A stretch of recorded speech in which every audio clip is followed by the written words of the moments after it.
Yo lúa rong ra chạy cá chạy mù, yo lúa lu lu có cha cù lờ, mu có sông cao có lu xiên chờ,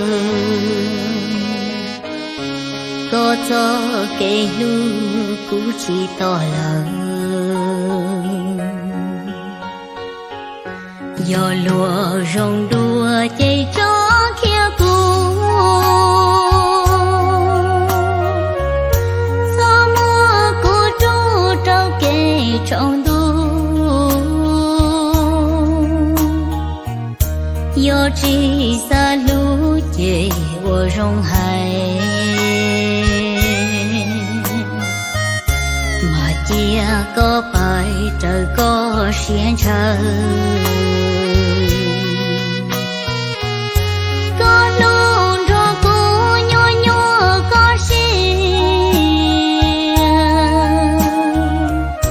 Cụ lo những chỉ xa tua có chia,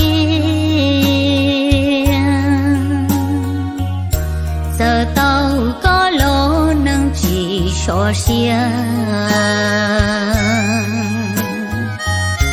cụ vua chỉ xia có cho hậu kỳ, mà chia có mu say rong bầu tư. Chạy lúa yêu ta lúa ta lúa yêu chỉ ua có lúa xe lưng trừ lì nhọn cho cụ cháu cháu con tu.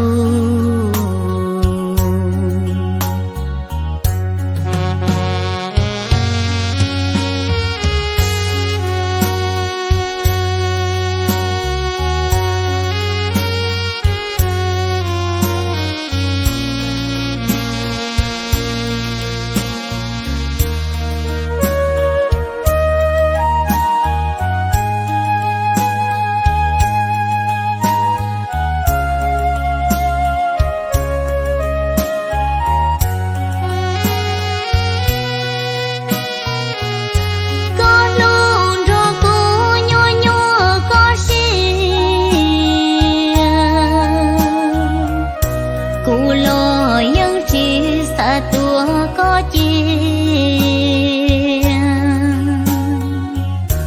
giờ tao có lo nâng chỉ so xia,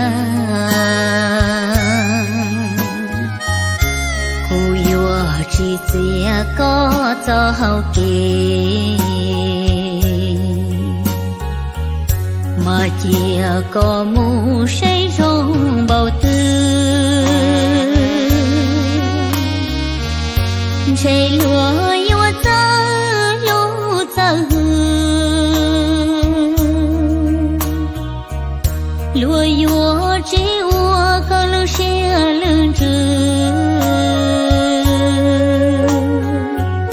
lì nhọn cho cụ cháu cháu con tu.